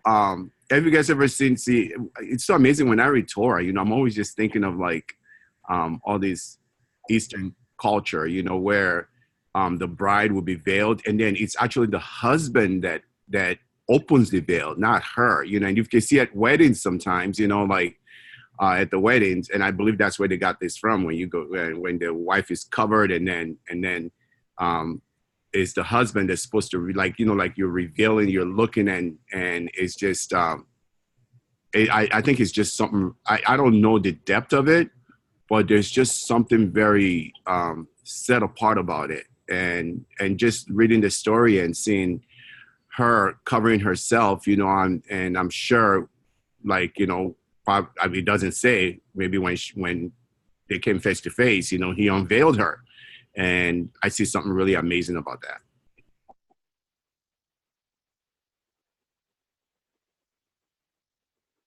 that. Jacob, it is biblical. It's a commandment in Timothy that a woman does cover her head when she prays or prophesies. I see that. We did a little study on that a while back. I think it's something that I need. You know what? I'm all for it. How much of a commandment it is, or is it just Paul saying that? You know, do we find that in the Torah? And I think it's just something we have to look into. That, you know. I know that all Orthodox women wear head coverings. I mean, most of them, or else they wear wigs. Hey, I like them. I think it's great. I like it too. I don't pray without a head covering. Yeah. The book says, due to the presence of the messengers. So it has to do with the blessing. The presence of our Father's messengers stand beside these women. And that's why everyone around them, including you and myself, Yaakov, brother, we're affected by that presence of those messengers. We don't know. We don't realize that that's what it is. But the presence of those messengers, they influence everyone that the women that cover their head are around. Strangers open doors for them and say polite things to them. They don't know why they're influenced, but they're influenced by the presence of the messengers, as the scripture says. All right. Well, let's do this. Let's get on over to the Brit Hadasha here. Good discussions, everyone. I think Tobiah and Jacqueline were willing to read some of that. So let's see what we have here. We've got Matthew chapter 2, verses 1 through 23, and then another part of Matthew 27, verses 3 through 10. And then we have Luke chapter 9, verses 57 through 62. So who would like to read Matthew chapter 2, 1 through 23 for us, please? I'll do it. But on my book, on my Bible. Oh, yeah, 23. Okay. Okay, is everyone ready? 1 minute? What version do you have? The scriptures? NASB. Okay. With my Hebrew right next to it. Perfect. Okay, you guys ready? Yes. Here we go. All right. Now, after Yehoshua was born in Bethlehem of Judea in the days of Herod, the king, Magi from the east arrived in Jerusalem, saying, "Where is he who has been born king of the Jews? For we saw his star in the east and have come to worship him." When Herod the king heard this, he was troubled, and all Jerusalem with him. Gathering together all the chief priests and the scribes of the people, he inquired of them where the Messiah was to be born. They said to him, "In Bethlehem of Judea, for this is what has been written by the prophet. And you, Bethlehem, land of Judah, are by no means least among the leaders of Judah, for out of you shall come forth a ruler who will shepherd my people Israel." Then Herod secretly called the Magi and determined from them the exact time the star appeared. And he sent them to Bethlehem and said, "Go and search carefully for the child, and when you found him, report to me, so that I too may come and worship him."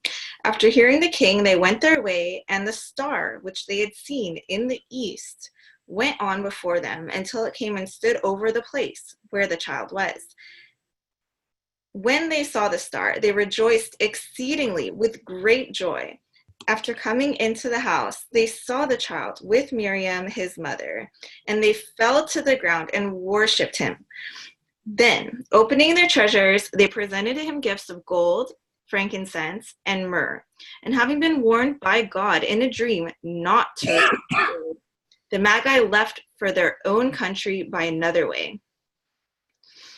Now, when they had gone, behold, an angel of Adonai appeared to Joseph in a dream and said, "Get up, take the child and his mother, and flee to Egypt, and remain there until I tell you, for Herod is going to search for the child to destroy him." So Joseph got up and took the child and his mother while it was still night and left for Egypt. He remained there until the death of Herod. This was to fulfill what had been spoken by Adonai through the prophet, "Out of Egypt I called my son." Then when Herod saw that he had been tricked by the Magi, he became very enraged and sent and slew all the male children who were in Bethlehem and all its vicinity, from 2 years old and under, according to the time which he had determined from the Magi. Then what had been spoken through Yirmiyahu the prophet was fulfilled. A voice was heard in Ramah, weeping and great mourning, Rachel weeping for her children, and she refused to be comforted, because they were no more. But when Herod died, behold, an angel of Adonai appeared in a dream to Joseph in Egypt and said, "Get up, take the child and his mother, and go into the land of Israel, for those who sought the child's life are dead." So Joseph got up, took the child and his mother, and came into the land of Israel.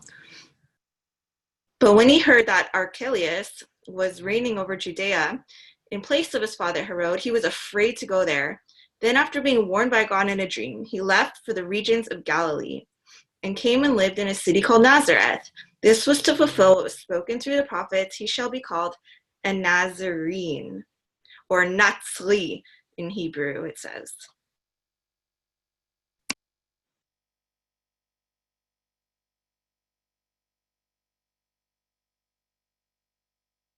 All right, very good. Anybody have any thoughts on this one? Anything to share? Yeah, I think it's really cool that Adonai set this up so that, like many generations, like he sent Joseph and his wife and Yeshua to Egypt to flee from death, and he did the same thing with Abraham. They all fled to Egypt to get away from death. And then both of them, he's got it set up so when he says, "Out of Egypt I called my son," it's true both for this time when he calls his son out of Egypt, and also when he was calling his people out of Egypt, he was calling his son out of Egypt. He did it twice. And Nazarene, the Hebrew for Natzer, Nun, Zion, Resh, means branch, and he is the branch. He's known as the branch.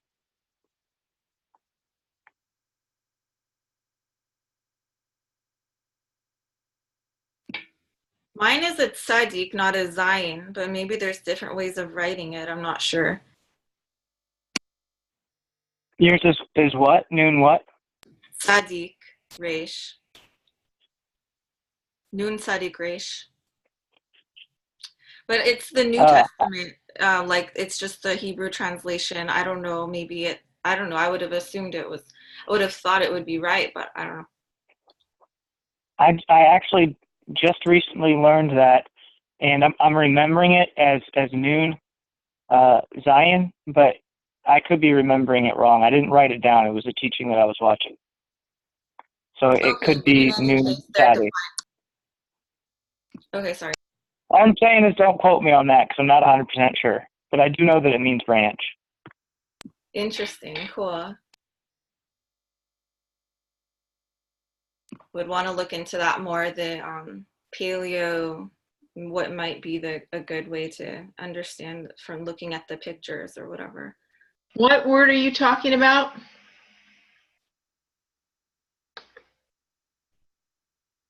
Natzer. What's that, Jan? Okay, Natzer.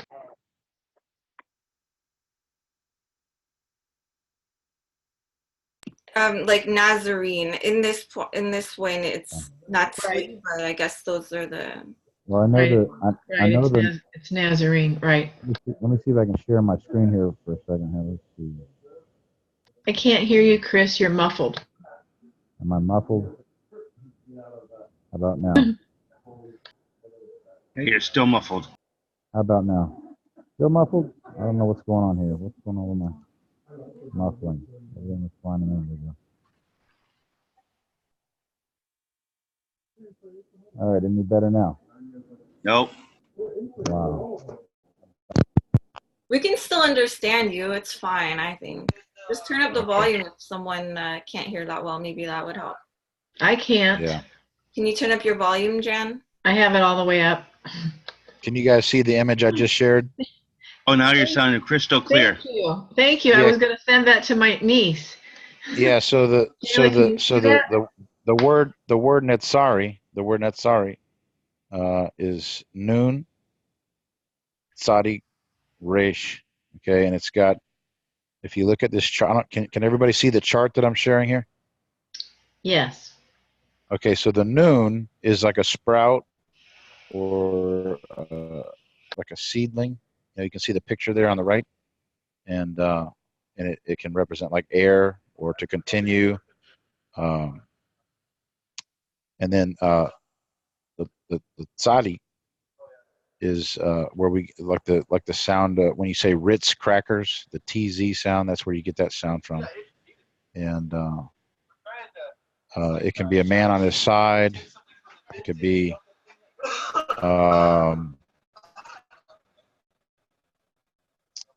snare, to chase, to wait.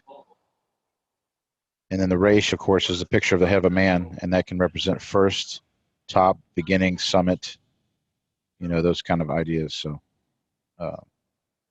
just a point of reference here for you guys on those Hebrew letters.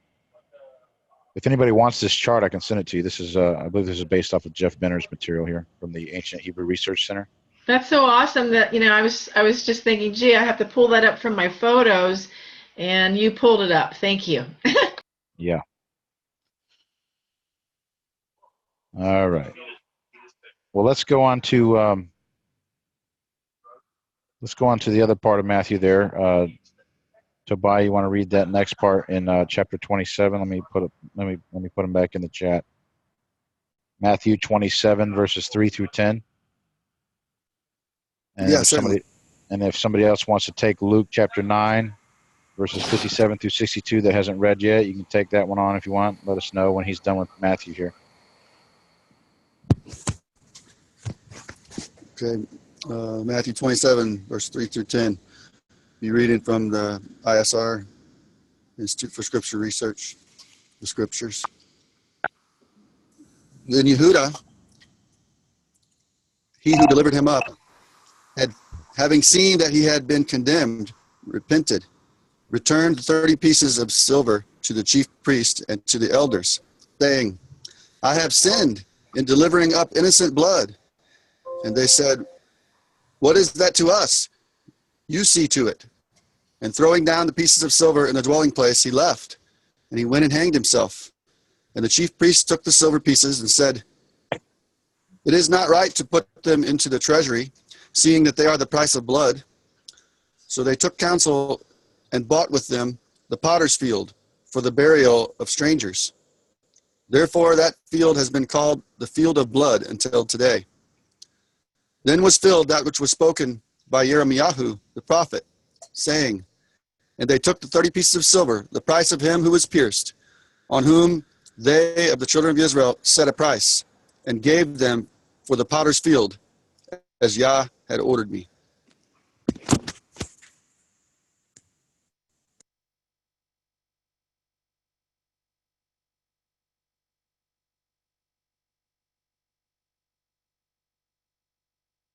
All right. Any thoughts on that? The correlation being the purchase of that field, and then of course Abraham purchasing the field of Machpelah with the cave. I have a question. Do we know in Torah what the punishment is for being a false witness?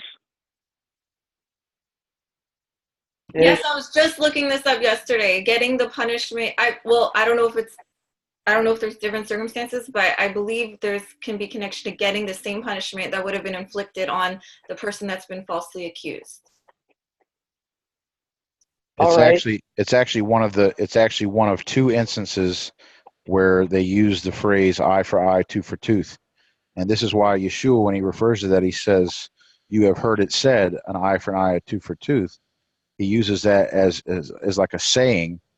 They had made it a saying. They had taken from the Torah out of context, and they were using that to justify taking vengeance on people in that way. But there's two cases where it is written in the Torah, and one of them is when a false witness, whatever punishment would have been inflicted on the person that they're accusing, the false witness has that done to them. And then the second, eye for eye, tooth for tooth. And the second instance is where a child is harmed in the womb of a pregnant mother. It says whatever has happened to that child, if a woman is struck in labor, a pregnant woman is struck, that if the child is harmed, then it shall be visited upon the person that struck her, or whatever, eye for eye, tooth for tooth, the damage done to the child. So those are two specific cases where that's written in the Torah, but the people kind of took that and made it like they applied it more broadly and basically justified this idea of taking vengeance on people, eye for eye, tooth for tooth in every little matter. And Yeshua was correct in that thinking. So I find it interesting that it says that he repented, like he realized how wrong he was, and part of repenting is to do right. And then when the high priest said to him, "You see to it," as in like, we're not going to punish you, you punish yourself. He was obedient to that, and he did see to it. Can you repeat that? I didn't follow. Sorry. It says that Judas repented, right? Oh, And Judas. yeah, and when Judas repented, he turned away from his sin, and when he went to the high priest said, "You see to it," and he did. He went and he saw to it just like he was supposed to. I just find that really, really interesting. Sister Jan, go ahead. What do you mean he saw to it? Well, the high priests, their job is to delegate the laws of Torah, even though they did a really awful job at it. When they said "you see to it," what they're saying to him is, he basically went and he turned himself in. Said, "I have sinned by betraying innocent blood." And their job at that point is to say, well, the innocent blood that you betrayed is Yeshua's. He's dying now because of you, so now we're going to kill you and crucify you too. But they wouldn't do that because that would be admitting fault. So they said, "You see to it." And then he did. He went and he killed himself because they wouldn't do it, because it was their job to do it. So I don't know. Does that mean that he's going to go to hell even though he repented? Because he killed himself. He was following the laws. He was following the rules of the Pharisees, and the scriptures say, "Do what the Pharisees tell you to do." Even Yahushua said that. So.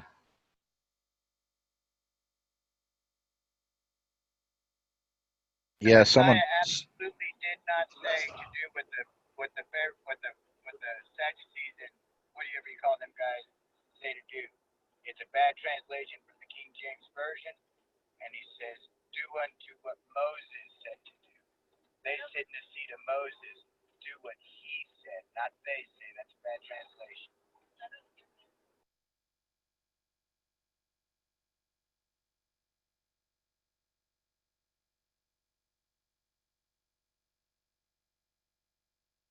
All right, does somebody have that passage from Luke there for us? Luke chapter 9. Luke chapter 9, verses 57 through 62.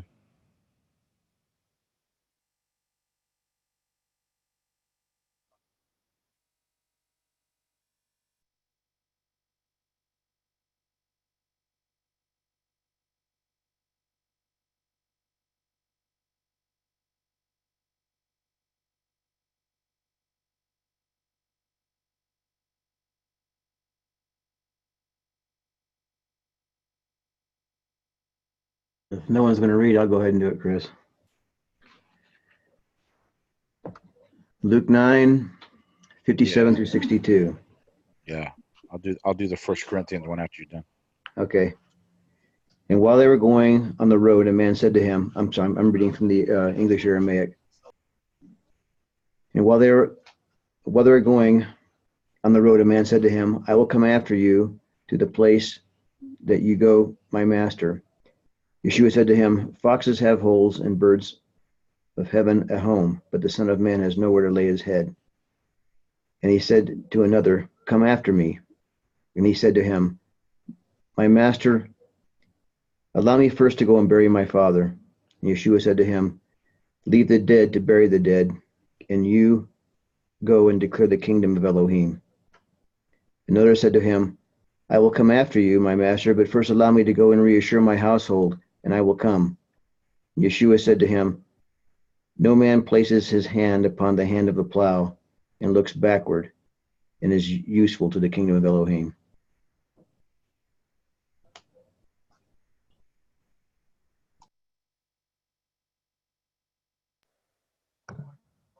So what I see there is like kind of correlation to what we read in the Torah is again Eliezer's loyalty and dedication to the mission at hand and not getting sidetracked with feasting and hanging out there for 10 days or whatever, but making sure that he went and first of all found the right bride, and then secondly that he got her, that he made haste to get her back to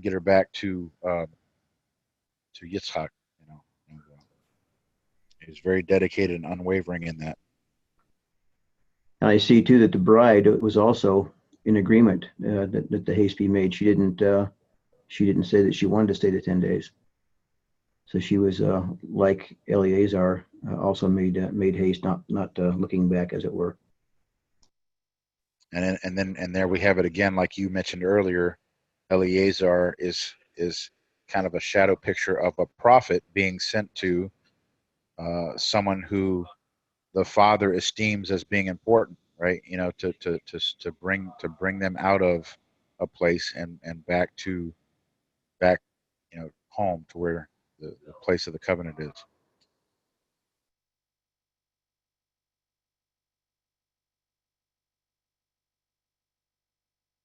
It also correlates to the parable of the wedding supper, where all those invited had something to do before they could come, and so therefore they begged that they wouldn't have to come because they had other things to do.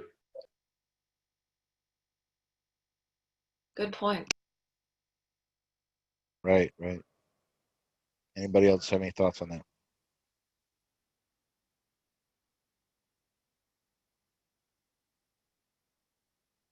All right, let's go to 1 Corinthians 15, verses 50 through 57. I'll read, Chris. Can you hear me? Yeah, go ahead, brother. You're welcome to go ahead and do that. Yep. 1 Corinthians chapter 15, verses 50 through 57. All right, I'm looking it up now. This takes a second. 1 Corinthians 15. You said 50 to 57? Yes, sir. Shabbat shalom to you, brother. Shabbat shalom. And I think it was Tom earlier, talk about the branch, which is the Christos, or the Meshiach. I included some verses in the talk subject about that. It's pretty cool. But 15, verse 50 to 57. Okay. Starting at verse 50. Now this I say, brethren, that flesh and blood cannot inherit the kingdom of Yah, neither doth corruption inherit incorruption. Behold, I show you a mystery. We shall not all sleep, but we shall all be changed in a moment, in the twinkling of an eye, at the last trump. For the trumpet shall sound, and the dead shall be raised incorruptible, and we shall be changed. For this corruptible must put on incorruption, and this mortal must put on immortality. So when this corruptible shall have put on incorruption, and this mortal shall have put on immortality, then shall be brought to pass the saying that is written, Death is swallowed up in victory. O death, where is thy sting? O grave, where is thy victory? The sting of death is sin, and the strength of sin is the law. But thanks be to Yah, which giveth us the victory through our Savior, Yahushua, the Christos. Therefore, my beloved brethren, be ye steadfast, unmovable, always abounding in the work of Yah, for as much as ye know that your labor is not in vain in Yah.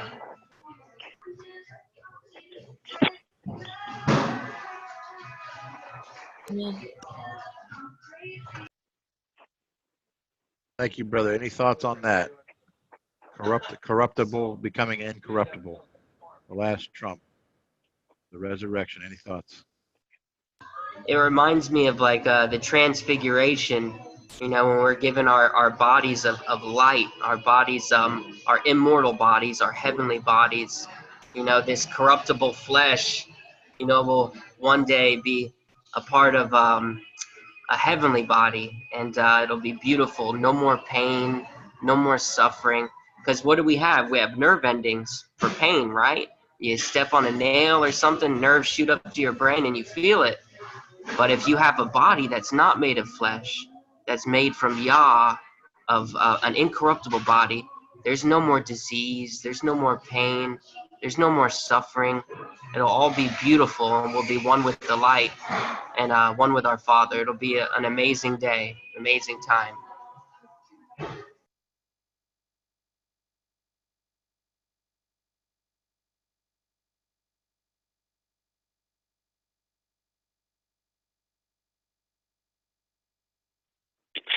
I like that it tells us to be immovable. I kind of relate that to having a hardened heart, but not a hardened heart against the truth. A hardened heart in that we're steadfast and immovable, always abounding in the work of Yahovah, knowing that our labor in him is not in vain.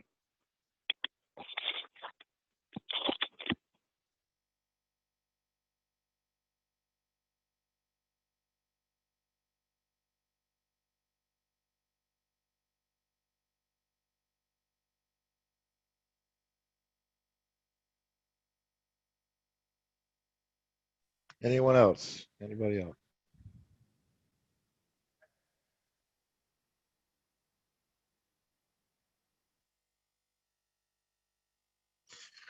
All right. Well, I want to thank everyone for participating today in the reading and discussion. It is a little past 12 noon here, Central Time, 1 p.m. Eastern Time. And so we'll go ahead and get ready to wrap up here and close in prayer. Brother Jacob James and I think Brother Eliyahu will be going to study here a little later this afternoon.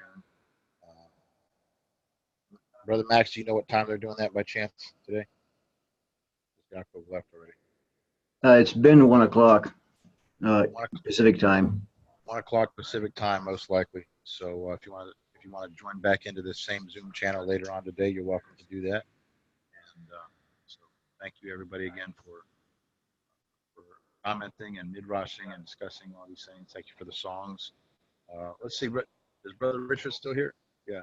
Brother Richard, you got a song you want to close us out with, brother? Feel led to?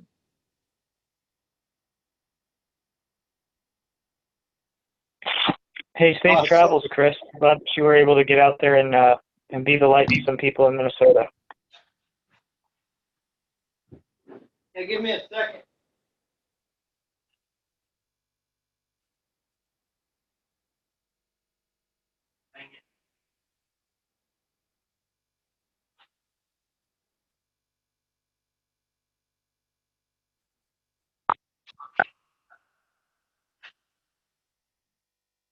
I'm going to go ahead and pray, and while we're waiting for Richard there with this song.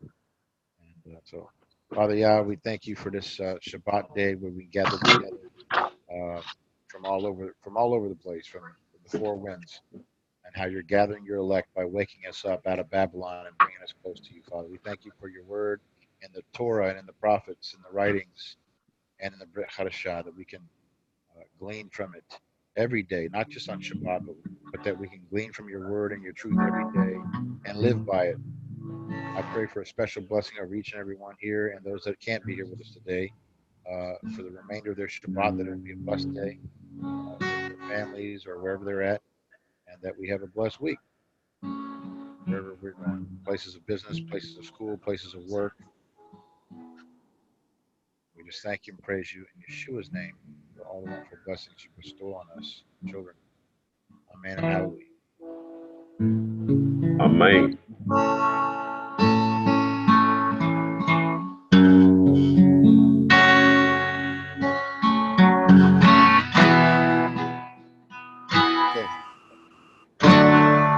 Everyone needs compassion, a love that's never failing. Let mercy fall on me. Everyone needs forgiveness, the kindness of the Savior, the hope of nations. Savior, He can move the mountains. Our Elohim is mighty to save. He is mighty to save forever. Author of salvation. He rose and conquered the grave. Yeshua conquered the grave. So take me as you find me. All my fears and failures. Fill my life again. I give my life to follow everything I believe in. Now I surrender.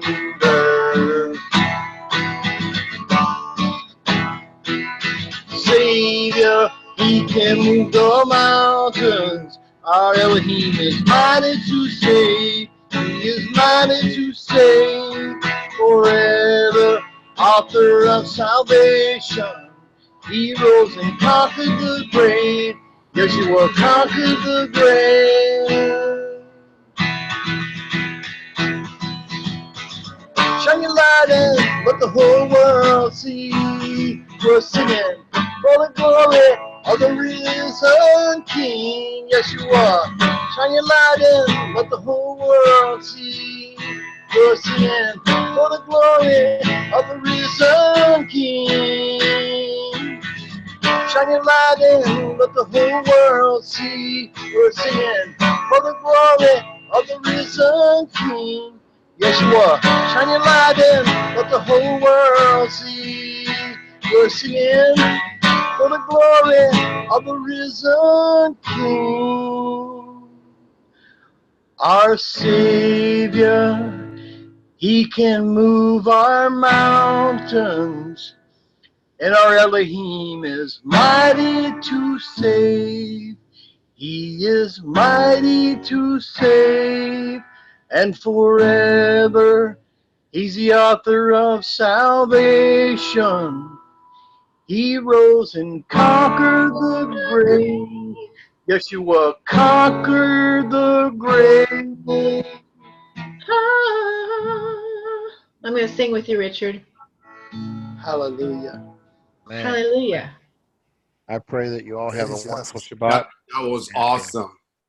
Can I quickly say something? Brother Richard, what's your wife's name again? That's Nabila. Sister Nabila, you have no idea how excited I am and waiting for you. You know, like waiting for you to join us out here in Oregon.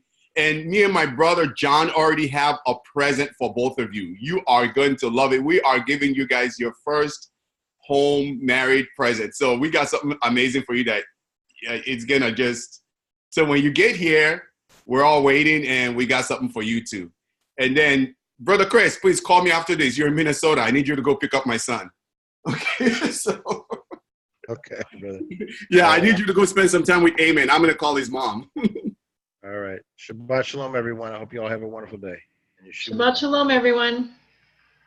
Shabbat shalom. Shabbat shalom. Shabbat shalom.